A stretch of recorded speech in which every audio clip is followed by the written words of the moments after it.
Welcome to episode 17 of Petey's Awesome Guest Panel. And my guest at this time, I'm very, very excited to have finally happen. I mean, I've been a fan of this gentleman for years. Since I was 7 years old, I've been a fan of this guy. This man is a legend, a voice acting legend. He's done all of it, like everything you've seen. Darkwing Duck, Inspector Gadget, Tailspin. He was the Tick. He was in Fern Gully, The Last Rainforest, which was a really good movie. People know him simply as that pizza-eating, loving Ninja Turtle himself, Michelangelo. My guest at this time is Mr. Townsend Coleman. Townsend, how are you today, sir? Cowabunga, dudes! Whoa, Petey, you are mondo bodacious, dude.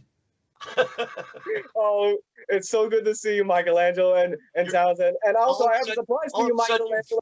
You're 7 years old again, aren't you? I feel like I'm 7 again. I feel like this is 1987 again. I got a surprise for you, Townsend and Michelangelo. See, I've been an avid collector of the Ninja Turtle tapes, and here's one of them, one of my favorites. The Sewer Hero series. Also, I got them all. I got them all with me right here. Look, there's Leonardo lightens up, Raphael meets his match, Donatello's degree, and when Michelangelo himself meets Bugman. Bugman.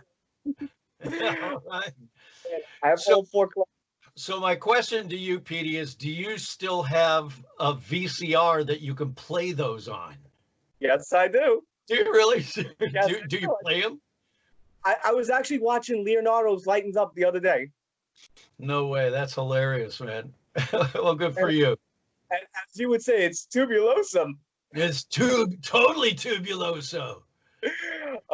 Townsend, before I get to my Ninja Turtle questions, I gotta ask, like, this is, your typical cliche question, but how did you get into acting and voice acting? Well, I got into acting when I was in 4th grade, I saw a production of Peter Pan that was magical to me. And I saw because it was a student production, and I saw these kids on stage, and I thought they were all Broadway stars. And I said, that's what I want to do. I want to be that when I grow up. And so I've had this bug, in the back of my brain ever since 4th grade, wanting to be an actor. So it's something I pursued and started doing local theater back in Ohio, back in Cleveland, where I'm from.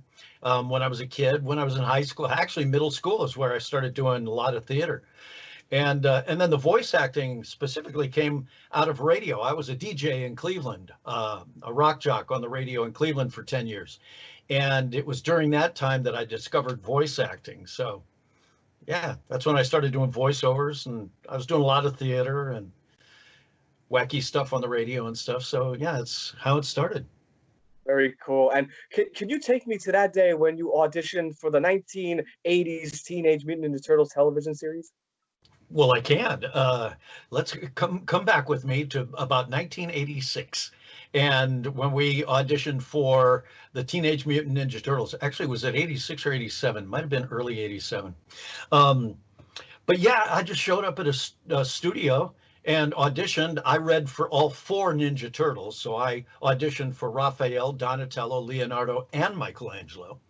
And just got lucky. And was cast in the series, and the rest is history.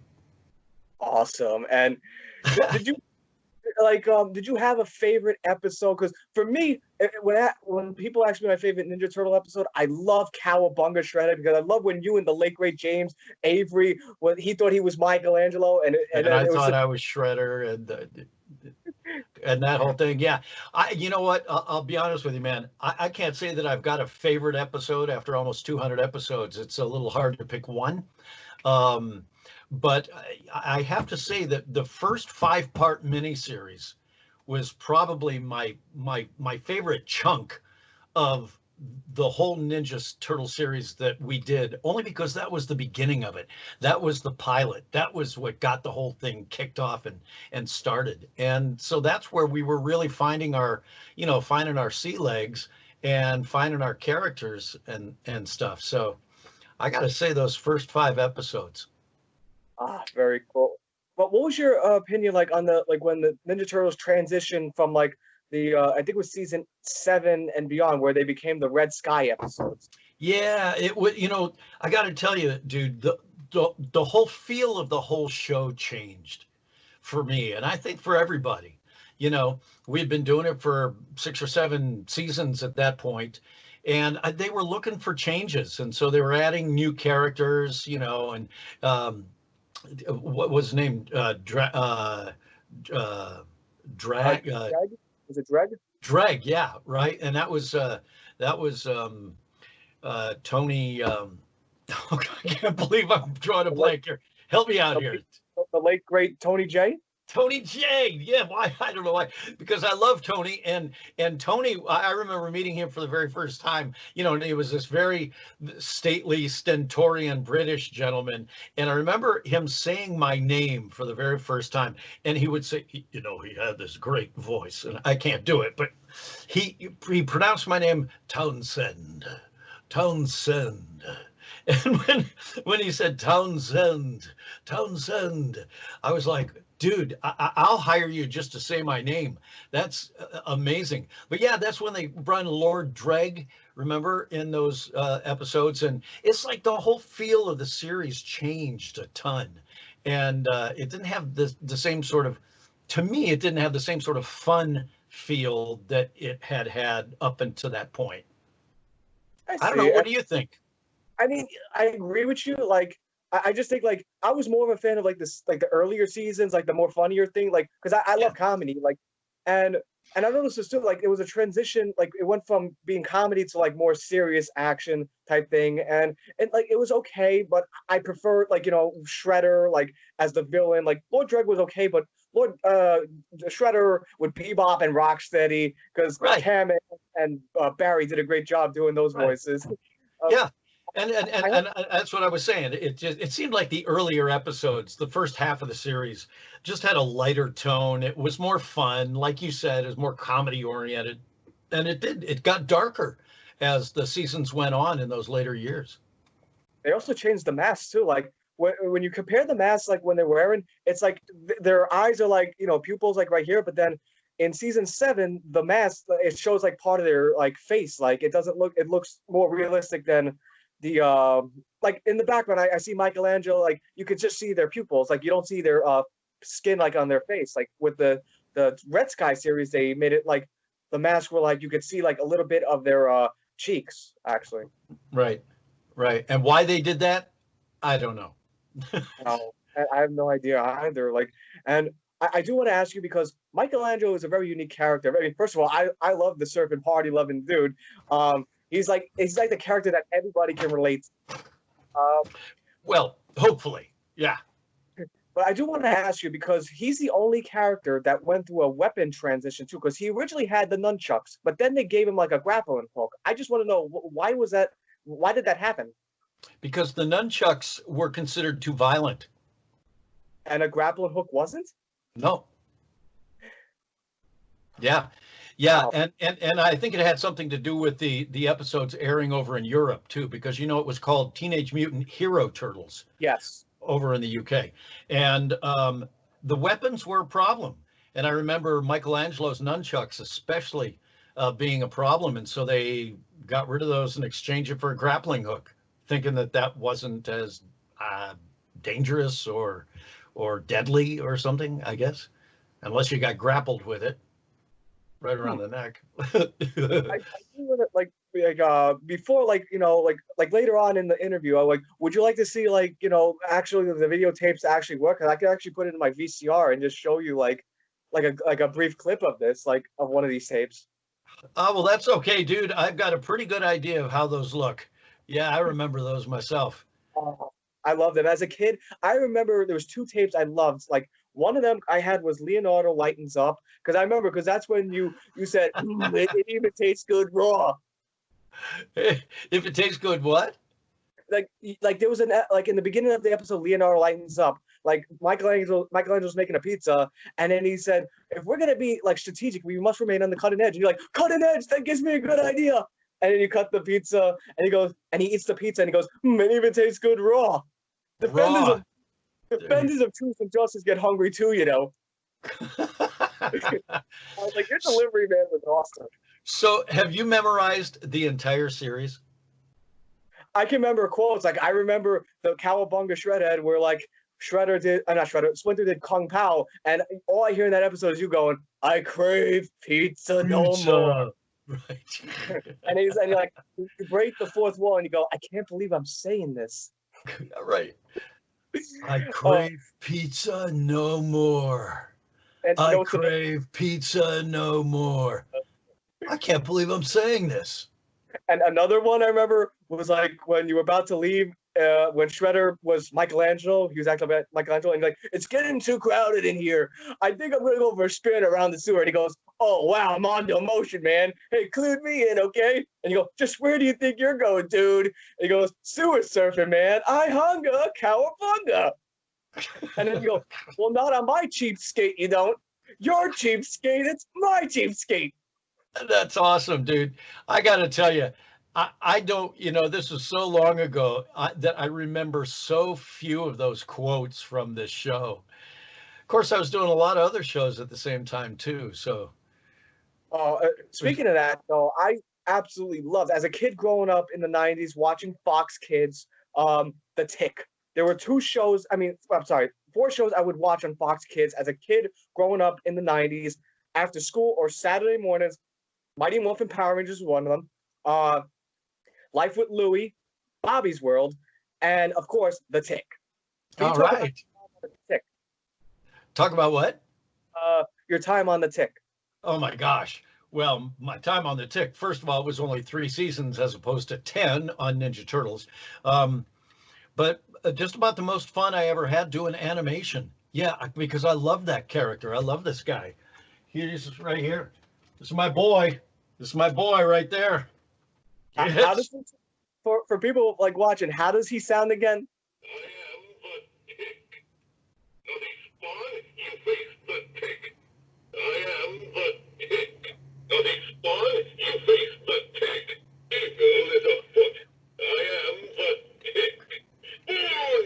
There you go. Yeah, I remember doing the recording session for the voices on this guy right here, on this action figure. So cool. Yeah. You know what episode I really loved of The Tick though? Like one of my favorites, the Christmas episode.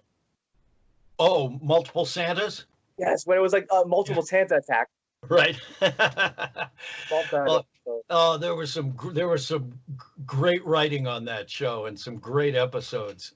Yeah. One of my favorite episodes of that was The Tick versus the Tick. I don't know if you remember that episode where Barry Gordon? No, not Barry Gordon. Barry, the character, thinks he's the Tick. He's this pseudo superhero, and he comes into the superhero lounge, and he thinks he's the Tick, and then the real Tick is there, and they get into it, and the Tick says, "Yeah, well, don't count your weasels before they pop, dink." Awesome. And I do want to ask you though, because I've seen like, I mean to get the videotape of this though. My cousin seen it and he loved it. But did you do like an '80s all-star like anti-drug video like with Michelangelo? I think Muppet Babies were in there. Yep. Teenage Mutant Ninja Turtles were in there. Like Garfield was in there. Like, what was your memories doing that? Yeah, that was great. It was called Cartoon All-Stars to the Rescue, and they had popular cartoon characters from back in those days, all together with an anti-drug message. And I totally remember that, showing up with, some of my best buds in animation, all showed up at the studio that day. And we sort of one by one went through our characters and did our lines. And they put together this fantastic special that was an anti-drug special for the kids of those days. Sweet. And I gotta check that video. I gotta buy that video on eBay because I've always wanted to see it. You never saw it? I've only seen clips of it because I never actually owned the tape, but I've had Ninja Turtle tapes. In fact, one of the tapes I had, there was a thing called. Do you remember Teddy Ruxpin? Sure. I knew the voice of Teddy Ruxpin. They came out with something similar to Teddy Ruxpin called TV Teddy, and inside the TV Teddy tape was a videotape, and it had the Teenage Mutant Ninja Turtles tape. The one where they become musketeers. Wait, there was a Ninja Turtle tape in with the TV Teddy tape? Yep. Yes, there was 4 tapes, but they came separately. One was included with the TV Teddy itself, and and it was the Berenstain Bears was one of the tapes. Thomas the Tank Engine was one. The Berenstain Bear, not Berenstain, Teenage Mutant Ninja Turtles was one because I remember because it was the Musketeer episode, and the TV Teddy actually interacted with whatever Michelangelo said, Donatello said, Leonardo said, and it was such a really cool thing and again, I'm a fan of family home entertainment. I mean, they were an awesome company back in the day. Yeah. Yeah. So this TV Teddy, what did it do? Did it talk when the characters on the screen talked? Can I show you? I actually have it with me on my shelf. Sure. Yeah. Hold on. The TV Teddy was pretty much like it looked like this, sir. I don't know if you could see it, but like yeah, that's it. Oh, that's awesome. It looks like the Care Bears. It does, and but it was very. Oops, sorry. There we go. You got quite a collection there, buddy. Thank you. I love nostalgia. Like nostalgia is one of my favorite things in the world. I could tell. But yeah, like I did want to ask like a question like about because I like IMDb and there's like so many information stuff. But didn't you one time or at least a couple of numerous times do the voice of Krang? Yeah, but you know that was it was a mistake how that all came out because I was just dummying in the voice for the actor for Krang. It was for Pat Fraley, who was away on vacation. So I thought that they were gonna have him re-record the lines when they got him back from vacation, and that's what would end up on the air. They didn't do that.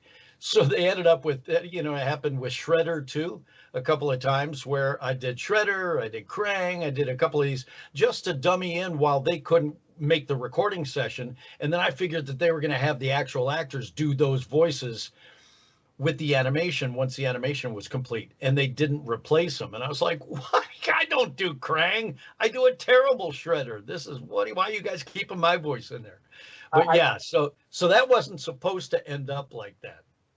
Because I remember, because in one episode, like the episode we just mentioned earlier, Cowabunga Shredhead, Krang sounded totally different, and I think that was you because he sounded like this. Oh God! Yeah, well, it was probably me doing a really, really bad impression of Krang.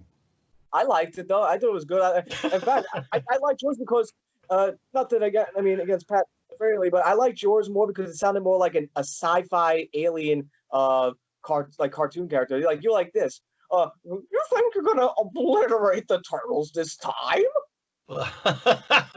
Well, they should have had you do it. But again, you're the only cast member to actually do like a stand-in for Shredder and Krang. That's probably true. Yeah, because I was the only one stupid enough to try. And you also did other characters too. Like, didn't you do like? I remember you also did like in Leonardo Lightens Up, there was a guy screaming because like the G Clef, the Mad Maestro, was playing his synthesizer on the roof, and you were playing one of the guys, I think, saying, "I'm getting out of here," like with the ears covered. Okay, yeah, could have been me, dude. I couldn't even begin to tell you. If I saw it, I could probably say yes or no whether that was me. But I have no recollection of that at all. And also, because this, you might be proud of me on this one though, Townsend. But in 2013, my friend and I we looked up a video like all the different types of pizza Michelangelo did: marshmallow and pepperonis, jelly bean and anchovies. We actually did a tasting of like those pizzas. Went out and did that. Stop. No, did you really? You didn't really make them, did you? No, we ordered the pizza, and then we got the toppings. Like one. That's what I'm saying. So you actually tasted those? Yes, we did. We did like pepperoni and marshmallow. One was like banana and anchovies. Like we would see like which was the best one. And our favorite was the marshmallow and pepperoni. Marshmallow and pepperoni. Yeah, probably wouldn't be my first choice. You know, Michelangelo's his favorite type of pizza, of course, was anchovy and hot fudge. Oh boy. But then he have wait, no, this was Leonardo's. Didn't like Leonardo's favorite, wasn't it? Like sweet pickles and what was it? It was something in sweet pickles though, like on and peppermint or something. I don't remember. Another one I remember was goulash pizza, where he put What? goulash on it. What? Was that a Michelangelo pizza? That was a Michelangelo. All He's right. like, now I remember the one for Leo. It was shredded coconut and sweet pickles. Well, that's okay. I remember because that was the Tempestra episode, and that was another one of my favorites. All right. And I have to ask you though, because in 2009 they came out with a movie called Turtles Forever, and it featured to 2003 Turtles. I know the original cast wasn't there, like so they had guys that nothing against them, but they couldn't hold a candlestick to you guys, like you, Cam, Barry, and Rob.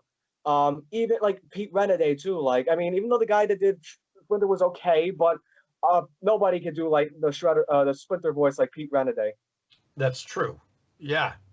I just wanted to get your thoughts on that movie, Turtles Forever. Well, yeah, I thought it was a cool idea when I heard about it afterwards. It was kind of annoying. I mean, like really annoying that they got other actors to mimic our voices rather than having the originals, us do our voices for that 1987 version of the Turtles that was that part of that movie. I mean, the whole idea was to show each of the iterations of the Ninja Turtles, and if they're going to animate that portion of the movie to look like our series, and then hire actors to sound like us, why not just get us? The whole idea was to have it be the original one, right? And it wasn't. No, what I was like bothered by like what they did in the movie with the original Ninja Turtles, because they were basically like the thing though, Townsend, is like they were like just taking shots for no reason. Like they were making it like Leo and Don were goofy like characters, but they weren't in the 86 series. They were very serious minded. It was Michelangelo and Raphael that were like the comedy guys, but they made it like it was like they were like the characters were not even like matching to the 1986 series. Like, and I just didn't like when they were taking jabs at their belt buckles, because I like the initialized belt buckles. Right. And I think that they were just taking pot shots like that, just to make fun of whatever they could make fun of, Yeah, but yeah, I mean, they wanted to put their own spin on what we looked like and what we sounded like, and hey, that's their prerogative. They could totally do that, and they did. They claim. I mean, from what I read online, they claim that because there was like a certain like contract with like I think it was I don't know if it was Fox Kids or something, because at that point Ninja Turtles 2003 was I think 2003 the Ninja Turtles, they were a part of I think Fox Kids or something, and Could have been. they claim online that they weren't able to get the original actors because they were under different contracts. I just want to know if that was true or not, sir. No, that's not true. The truth is this, that we're all union members, and everything that they were doing in that production was all non-union. Oh.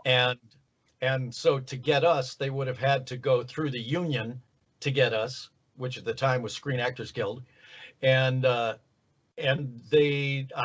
imagine they didn't even bother trying, because it was probably going to be, they probably thought it would be too expensive, because they would have had to pay us union scale.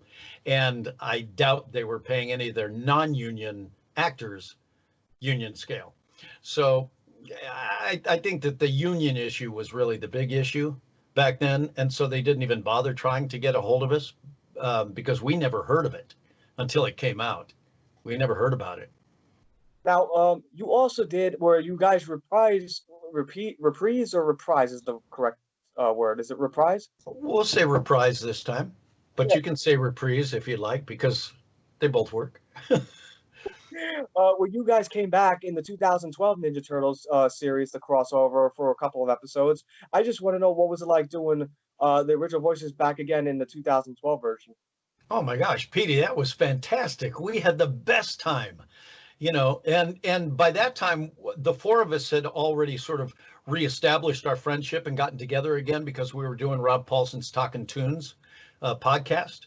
So it was just great, not only to be together again, but to be together in the studio and actually recording our original voices again. But to be a part of that 2012 series was a blast. was Seth Green? Was it Sean Astin or Seth Green that was part of that series? They both were. Okay. Yeah, yeah. Help me out. Seth was Leonardo, and Sean was Raphael. Yeah, Oh, okay. yeah, I just looked. and Rob Paulson, of course, was Donatello Yeah. on on the 2012 series, as well as Raphael on our series.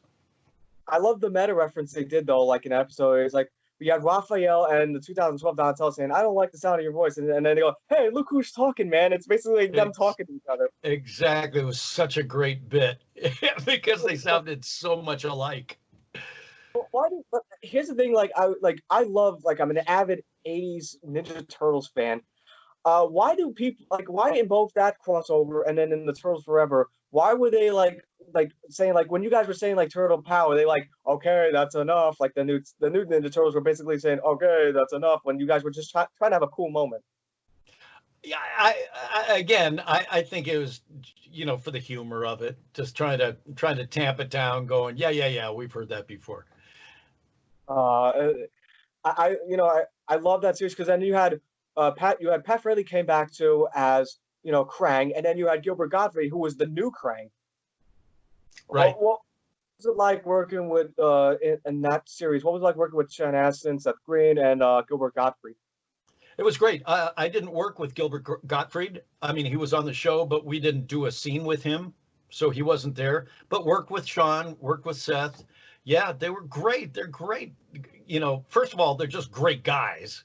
And I had worked with Seth before, but and I see Sean at Comic Cons all the time. But they're both great guys, great actors, of course.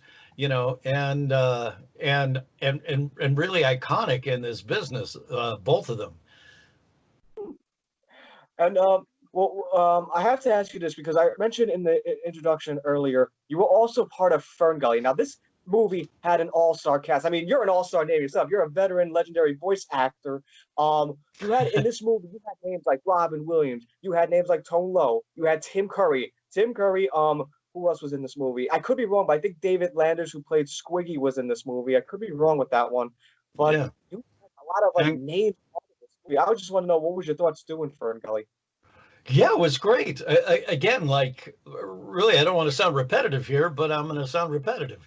All these sessions that I've had the chance to do over the years, they've all been just amazing opportunities to work because it doesn't feel like work.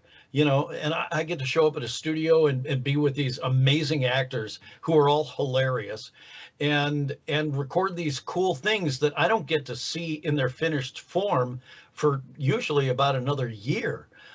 So when I did that Fern Gully, that was great fun doing that show. And yeah, there were some terrific, big name actors in that film.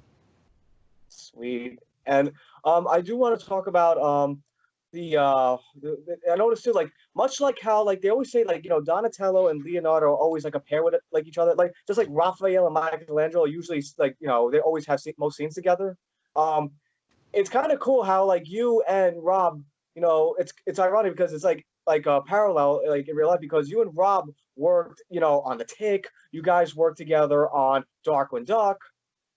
So, yeah, I'll tell you, of all the animation actors in town, I've probably done more series myself with Rob than with any other actor. I mean, we go back to 1985 together, and we were working on shows over at HannaBarbera together. I remember we were doing a series called Wildfire. We did one of our first shows that we did together was for world events called Saber Rider and the Star Sheriffs.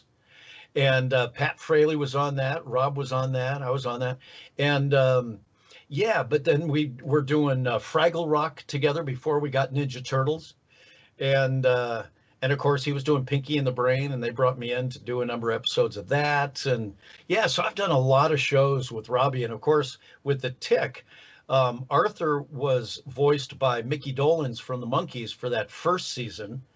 And then he went on tour with the Monkees and couldn't make the recording session for season 2. And that's when they recast him with Rob. And so Robbie was Arthur.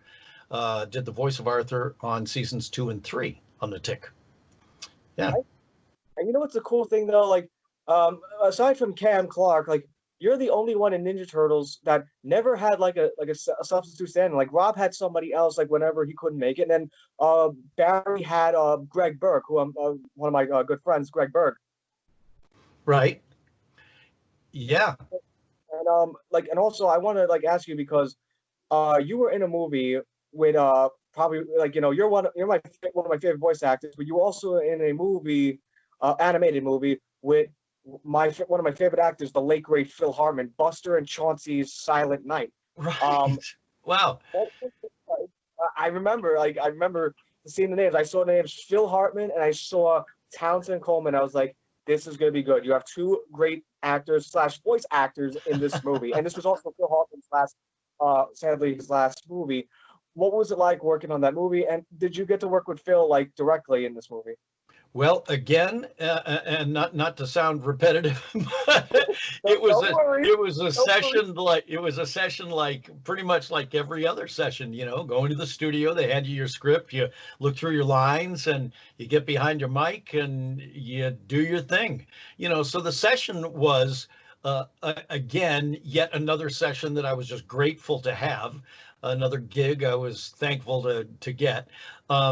And no, I didn't get a chance to work with Phil Hartman, even though Phil was on that. But you understand that in situations like that, they often record us separately, okay, for a show like that. Like in feature animation, they record actors separately. They don't record them together. But in TV animation, they like having the whole cast together in the studio if possible. Now, obviously, that's not possible right now with a pandemic, but in normal times, they like having all the actors together in the studio because the energy is so much different. But with feature animation, it's difficult oftentimes for them to be able to get the cast members, all of whom are celebrities, together at the same time. So they end up recording each of them separately. Okay. And that's the way it was with Buster and Chauncey's Silent Night. So I never did get a chance to work with Phil, never even got a chance to meet Phil, which grieved me, when I, heard that he had passed away. But then I never got a chance to meet him because I heard that he was such an amazing guy, just as a person. He was very artistic. He used to design album covers. Yeah. You knew that, yeah. He drew like a horse design for, I forgot what the name of the band was, but he was a graphic designer. He was very versatile. Like, and I loved his work on The Simpsons. I was a big fan of Troy McClure and Lionel Hutz. Like, but he was also like, it's unfortunate what happened with him. Well, of course. I mean, that was a tragedy. My gosh. But I used to love watching Phil on Saturday Night Live, and back in those days, I was voicing the promos for NBC, all their primetime comedy promos.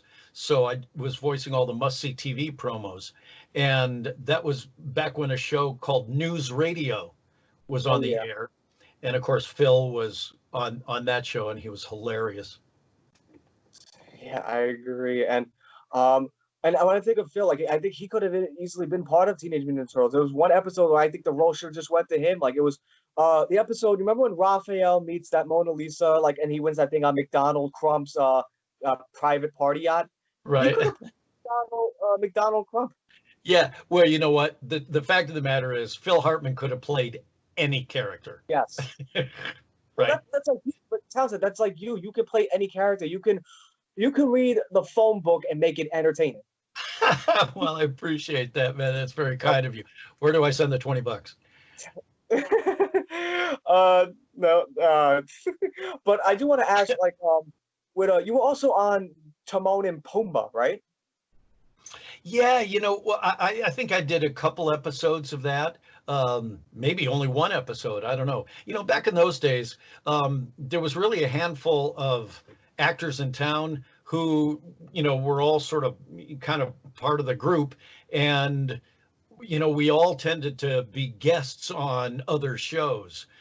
So because I knew most of the casting directors and the animation voice dialogue directors here in town, they would bring me in on episodes of shows even if it was only one episode of a series, you know. And back in those days, it was pretty crazy too, because the way they would list names in the credits, if you did one episode, this wasn't on every show, but on many of the shows back then, to save money, what they did was they took all the names of all the actors who were on any of the episodes in that series that year, and they put their name in the credits for every episode. So if it was a 65 episode show and you only did one episode, your name still ended up in the credits on all 65 episodes, which is, you know, kind of nutty, but that's the way they did it back then. So it made it seem like, you know, many of us were working a lot more than we actually were. But yeah, I did a couple episodes of Timon and Pumbaa, I remember. You also did like a lot of 90s shows. That's why you are considered by many fans, including myself, a true 80s and 90s voice acting legend that we just totally, you know, not to sound like Michelangelo, but totally admire, because you know, you were also like, you know, on other stuff too, like you were on stuff like Earthworm Jim. Am I right? You were on Earthworm Jim. Yeah, I guess that's true. But I probably did one episode of that too. Yeah. You did that. You were part of Dino Riders. You were part of a lot of shows that us 90s kids grew up watching. Like, it's incredible. Like Dexter's Laboratory. Right. Yeah. Well, you got to remember, dude, that if I did one line of one character in one episode for the entire season, my name would end up in the credits. So it would look like, oh my gosh, Townsend Coleman's on that show too. Well, yeah, you had one line in one episode. But now you said you did Shredder, right? Like, would you be able to do your Shredder voice for us? You accursed turtles. No, I can't. I've got no turtles. I'll get you. Because I remember nobody touches James Avery. And just like I said earlier, like I'm sounding like, you know, like, not to sound repetitive, but I loved the dialogue between you and James Avery when Michelangelo and Shredder, like, just him acting like Michelangelo is just so freaking funny. Right. And to watch, I got to tell you, in the recording sessions, to watch James was hilarious too, because he was this huge hulking figure of a man. I mean, he was tall, he was big, and he was imposing, you know, and but he basically was a big old teddy bear. So when he tried doing silly stuff like that, because he was a classically trained actor, when he tried doing silly stuff like that in the studio, it was just a riot to watch. Awesome. And but for the Ninja Turtles though, like, were there other like stand-ins for Shredder? It was yourself, it was James Avery was the main guy, but then wasn't Jim Cummins another one that did his voice or no? Yeah. And Jimmy Cummings ended up becoming Shredder, in those later years. Ended up doing Shredder. Yeah. And for because like there was other characters, I mean, too, in that series. I think you did a couple of them. Like, weren't you the Rat King? Yes, I was the Rat King. Indeed. And you know, and look at that face, man. That's great. Correct me if I'm wrong here, sir, but weren't you also Casey Jones? No, I wasn't Casey Jones. Casey Jones? No, that was Pat Fraley. That was Pat Fraley? Oh, okay. But you were definitely the Rat King, though. I was a Rat King, and the only other character I did was Usagi Yojimbo, the rabbit. Did you do any of the punk frogs? Like, I think Napoleon Bonafrog or... Nah, I don't think so. Not to my recollection. Oh, okay. And yeah, I don't. You know what? Maybe I did. I don't know. I've got such a terrible memory, dude. So when it comes to that kind of, you know, people will, you know, say, "Hey, I love that character you did," and name this character, and I'm like, I have absolutely no remembrance of that whatsoever. But but you also like with the Ninja Turtles though, like you another episode I love that you were in was the old Switcheroo where Splinter and Shredder got their minds switched. Right. another great episode because I was like when they were battling Shredder, who was actually Splinter. You're like with your nunchucks. You're like, you must think we're real airheads, don't you? Well, I think you've got a much better memory of the specifics of these episodes than I do. A lot of this has escaped me in 30 years. Oh, but it's just like, it's like I just remember them because like, like as a, watching them as a kid, like, like watching these tapes over and over because I like had like many Ninja Turtles tapes. I have like, I mean, because I lost it in Hurricane Sandy, I lost a lot of, VHS tapes. Oh, no. But I was able to rebuild like somewhat of my collection with the Ninja Turtles though from eBay. Well, let me ask you, did you ever get the DVDs? Did you ever get the Turtle van that has all the DVDs of every episode of the entire series in it? I didn't get that though. I'm meaning to get that, but I've had like box sets DVDs, like like not the whole thing. I had season 5, then I had like some that had like the greatest hits, and one of them was New York Shyness, which had Jack Angel as Rex 1. Right. There was an episode that actually scared me as a kid, which was when I think it was where I think Shredder, no, somebody turned April O'Neil into a cat, and Splinter was like scared, like scared death of her. Okay. That I was believe one you. I believe you. And then like you just had so many like Quint Wicks as Michelangelo. Like I remember like that you like Michelangelo was fighting Bebop and Rocksteady at Vinny's Pizza, which is Michelangelo's favorite place to go to. Right. And he snuck up from behind and tapped Rocksteady. He goes, "Due north, dude." There you go.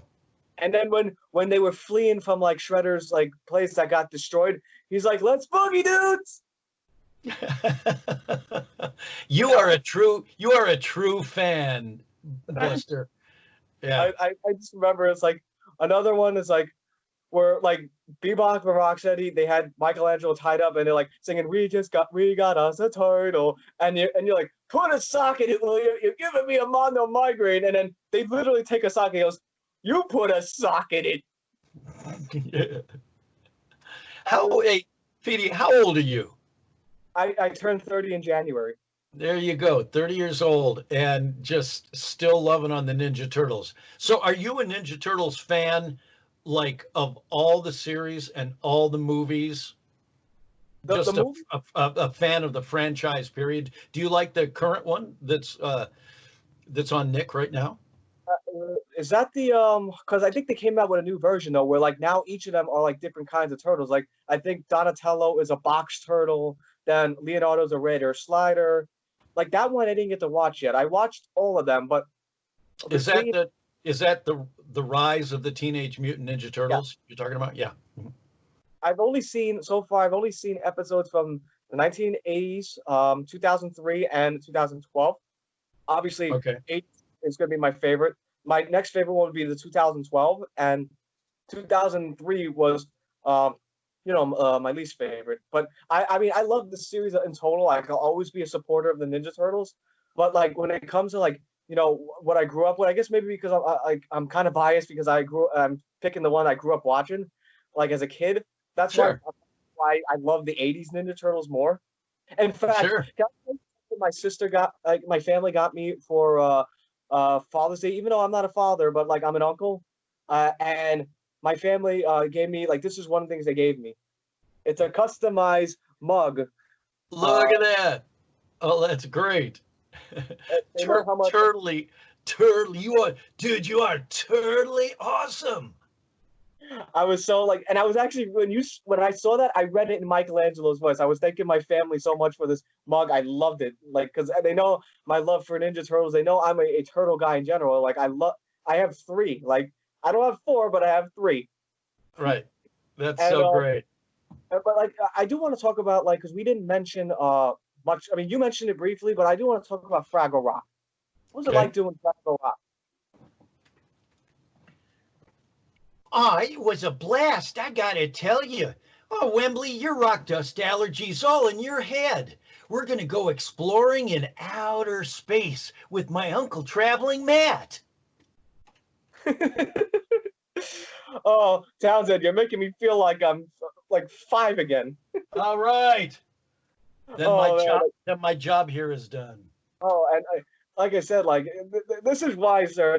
You are considered a legendary name to not just myself, but to every kid that watched anything that you did. Like whether it's Ninja Turtles, whether it's the Tick, whether it's like even Darkwing Duck or like Inspector Gadget. Like I do want to ask because I think wasn't this like one of the first shows you did where you worked with Maurice LaMarche? That was Inspector Gadget. Yep, the very first cartoon I did in 1985. And what was it like working with Mo? Oh, it was great, man. I didn't know him. I just met him that day at my very first session for Inspector Gadget. But yeah, it was Mo and Frank Welker and me and Don Adams in the studio. And that was a real eye-opener. Boy, one of the most exciting days of my life, because that was the kickoff of my animation career. And a career I didn't even know was ahead of me. I just was showing up for a session that day, and I had so much fun doing it. I asked my agents to please send me out on more auditions like that, because I just didn't even realize that that was work that was out there that people were doing. I never thought about doing cartoons as, doing cartoon voices as a living when I moved out here. My goal coming out here was to be an on-camera actor. Yeah.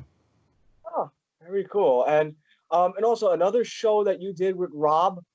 This is how like you two are like this. Like you guys are very close like that. Like even like on shows and like in general, like because you were also in like the Fairly Odd Parents, which was also a show that Rob has done. Like I mean, you were credited in Fairly Odd Parents. Like that's what I've seen in research. Yeah. I am. You're credited as additional voices, like in Fairly Odd Parents. Really? Okay. Well, I'll keep it then. You did like so many shows, like growing up. You were in another show you were credited to, and this is another show that Rob was on. Was Tiny Toons Adventure. Yeah, did Animaniacs and Tiny Toons and Pinky and the Brain. All those great Warner Brothers shows. Yeah, back then those were a blast to do. But again, I just did incidental characters in those. I wasn't a main character in any of those by any stretch. If you could do any production company, like animation company that's no longer around anymore, what would you have done? Gosh, I think it would have been a blast to do Looney Tunes. Of course, that's Warner's still around. All those great old Hanna-Barbera cartoons, I really consider myself lucky to have gotten a chance to do some Hanna-Barbera series before they went out of business. And because I grew up with those shows, Yogi Bear and Huckleberry Hound, Snagglepuss, and all those great characters. So to have done Hanna-Barbera was a big deal to me when I got a chance to do some shows for them. Well, you were also, you mentioned Hanna-Barbera, but you were actually part of a Hanna-Barbera movie. You were part of Yogi Bear and the Invasion of the Space Bears. Yeah, that's true. Well, I did it. Again, I did a lot of those kinds of things for Hanna-Barbera, but they were all incidentals. They were all very, small characters, a character that has 1 or 2 lines in an episode or something like that, but very rarely a main character in those shows. And this is why another reason why if there was a voice acted Hall of Fame, why your name should be on this ballot, because what voice actor or actress is, can say that they worked for Warner Brothers, Hanna-Barbera. I'm sure you worked with Disney too, right? On a few things, yeah. Warner Brothers, you worked with the top 3 main animation, companies of all time. Warner Brothers, Disney, Hanna-Barbera, you've done Nickelodeon. Like, if Filmation was around, because you remember Filmation, right? Filmation, sure. If you did anything for Filmation or no? I don't think so. I bet you if Filmation was around, you definitely would have been part of that too. You should be my agent. Oh man, if I knew, I don't know what the responsibilities would have been. Well, just get me work. Make those phone calls because you seem to know my career way better than I do. Townsend, if you ever need an agent, I mean, I'll be the first one to say I've never done it before, but if you ever needed me, I'm always a call. Like if you ever need help with anything, I'm always a call away, or in this case, Facebook message away. I'm always a Facebook away. Well, I appreciate that a lot. Yeah.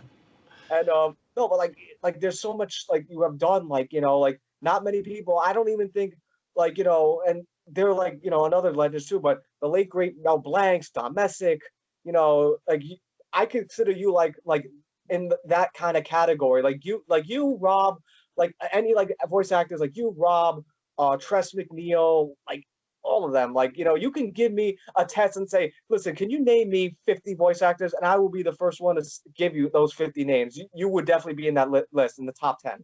Why, thanks, man. I appreciate that. Yeah, that's very kind of you and very humbling.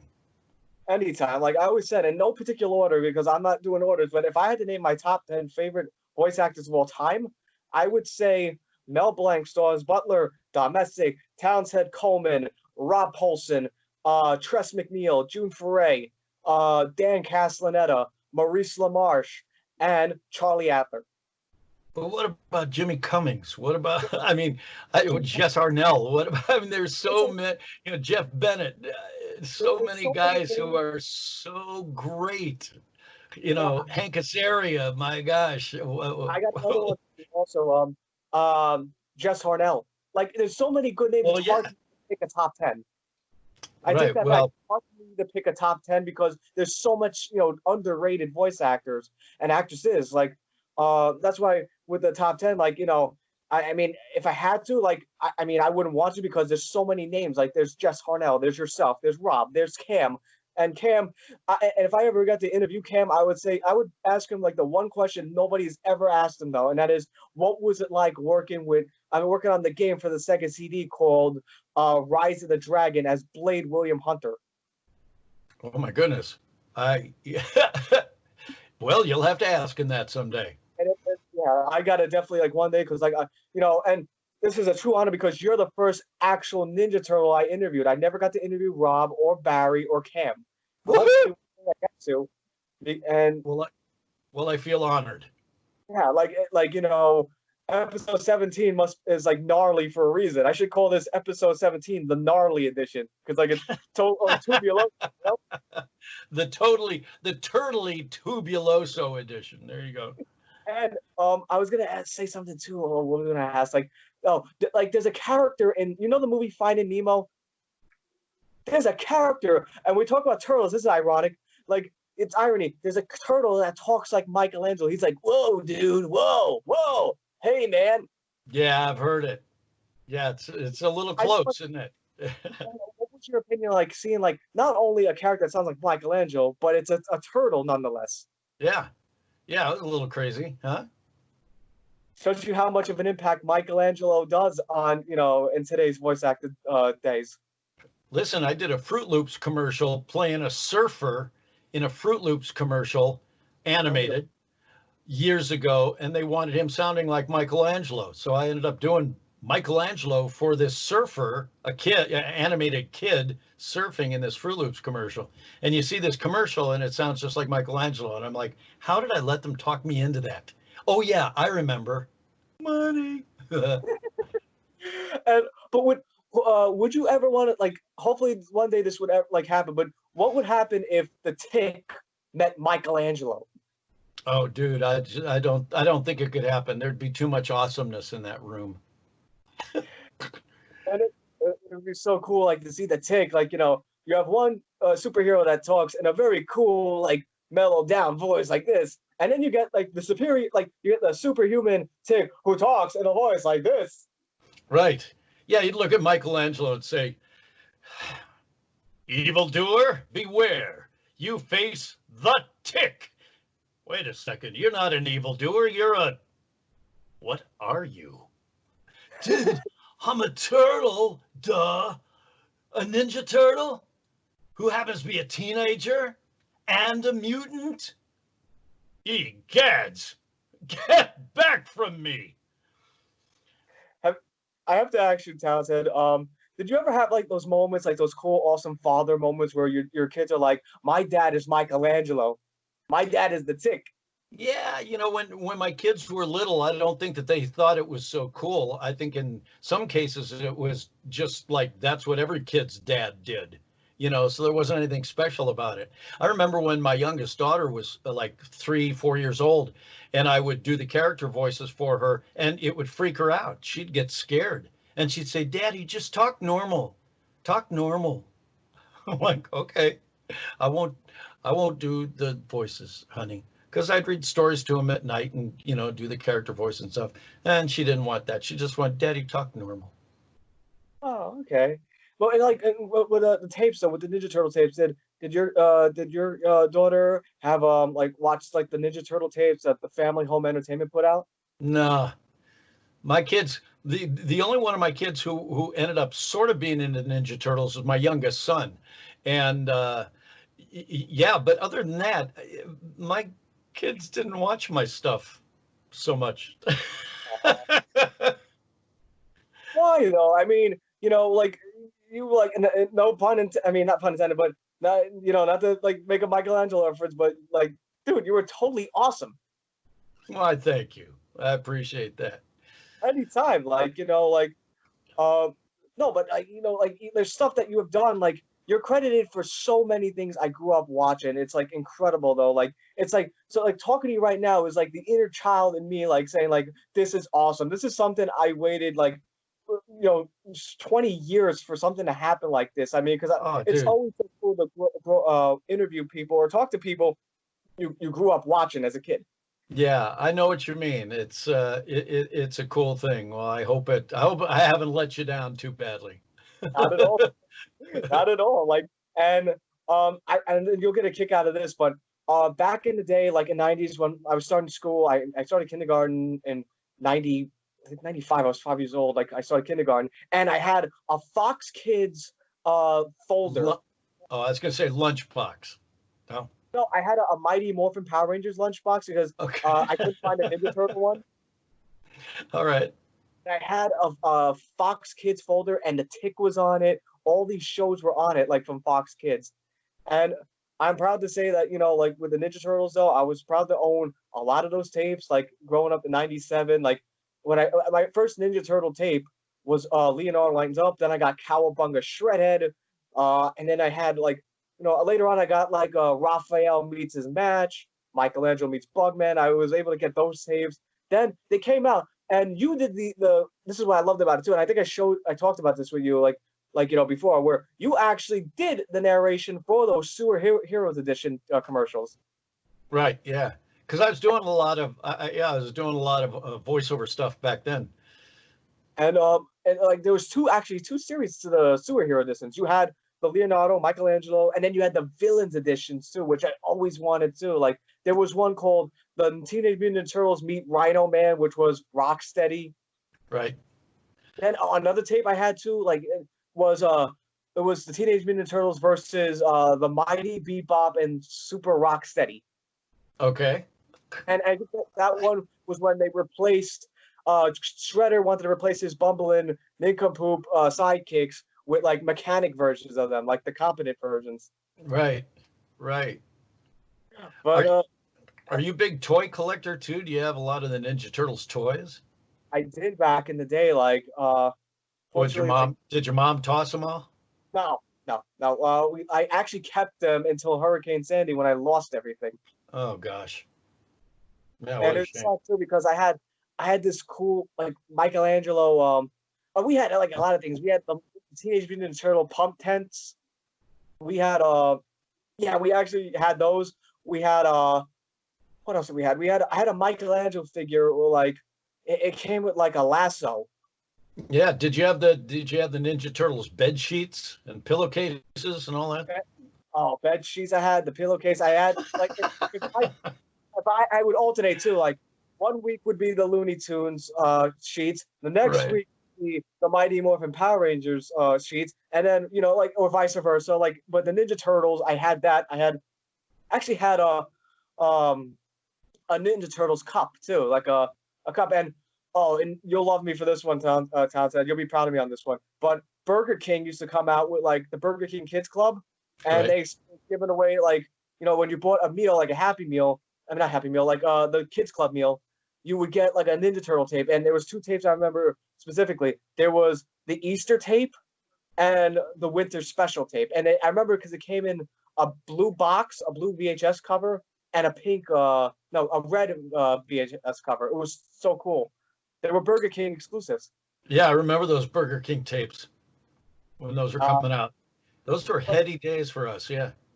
but like I said, Ninja Turtles like was one of those series like that was like The Simpsons, like Mighty Morphin Power Rangers, where like they had everything. They were big on merchandise. Like they were very big on merchandise. As a kid growing up in the '90s, I loved collecting from all three, like And Ninja Turtles and people actually like, oh, do you remember this one, Townsend? Because I used to get this all the time at my nearby Good Humor or Mr. Softy ice cream trucks with the Teenage Mutant Ninja Turtle ice cream bar with the gumball eyes.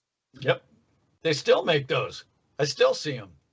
And I used to get them like I would get those and I would get like the wrestling ice cream, but I love the Ninja Turtle ones. They always bring the gumball.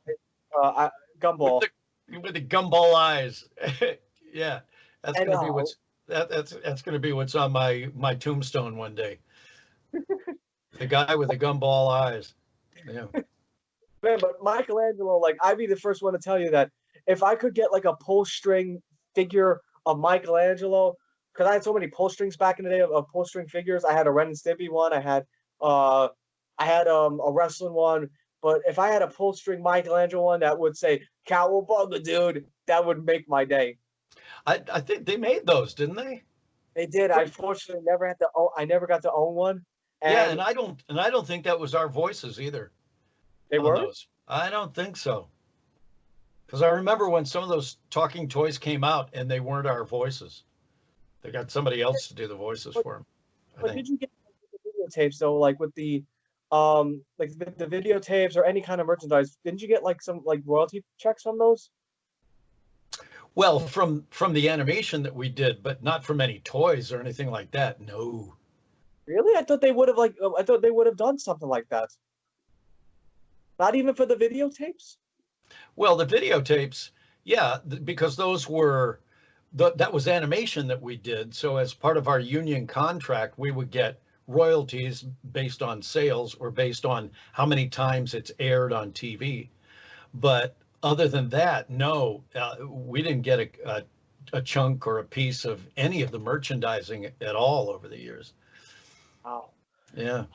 I can't believe that. I thought like Believe it. I believe it now. Yeah, believe it. But no, but also I mentioned Bugman too. What didn't you voice Bugman? Yeah.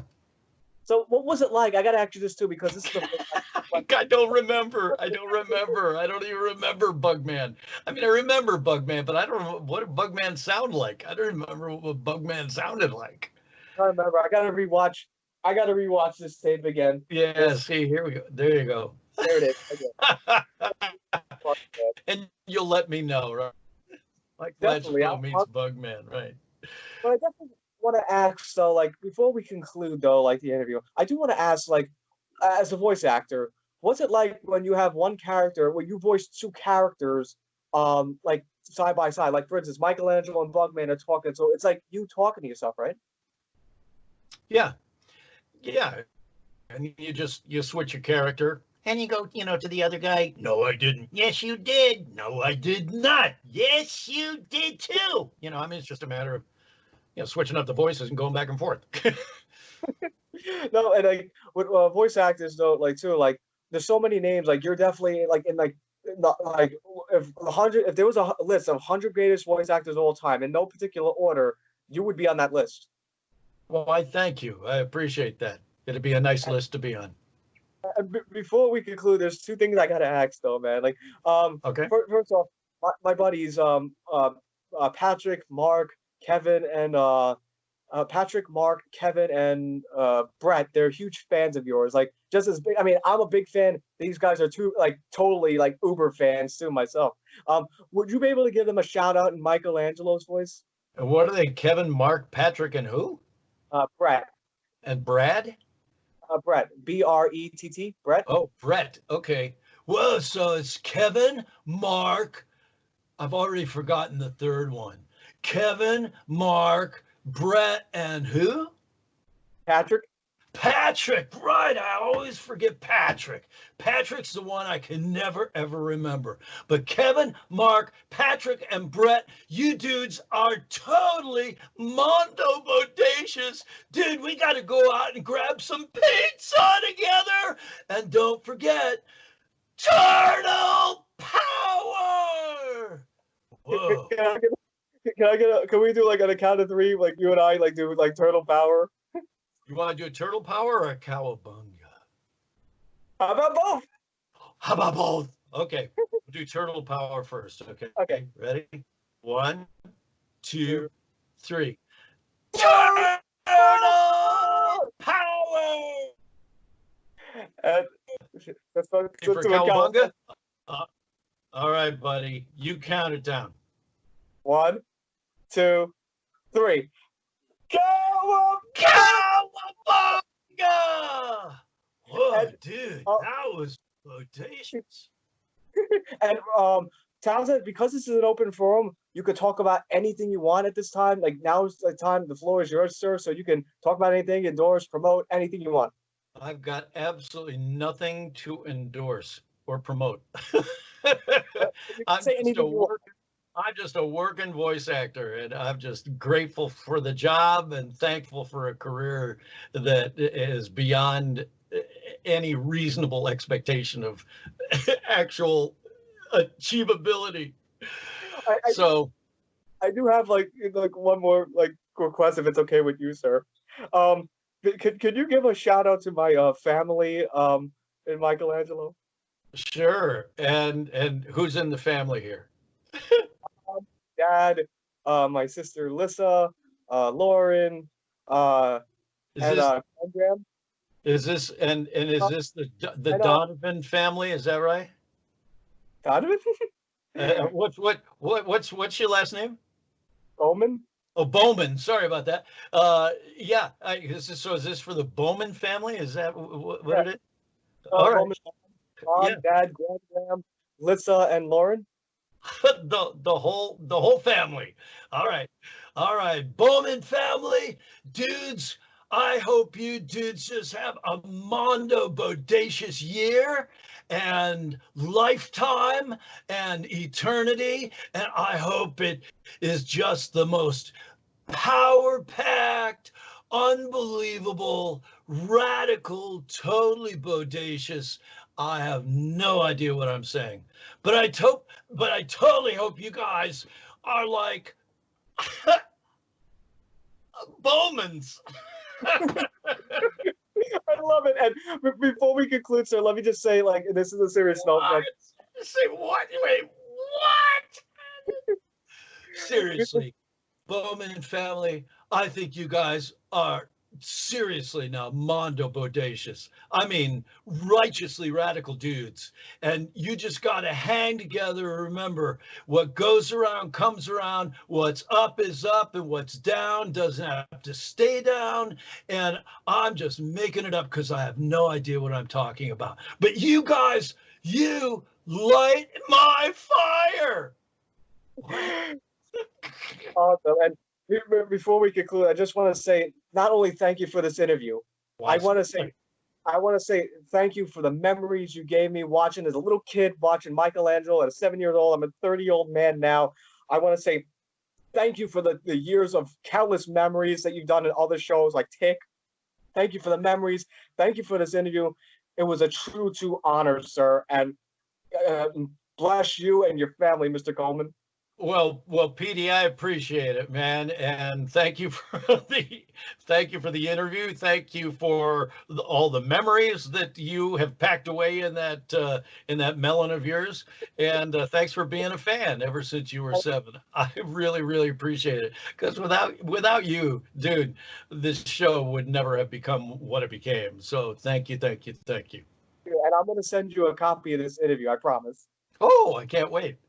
All right. Well, you have a good one. All right, buddy. Thanks. Okay. Bye. Bye-bye.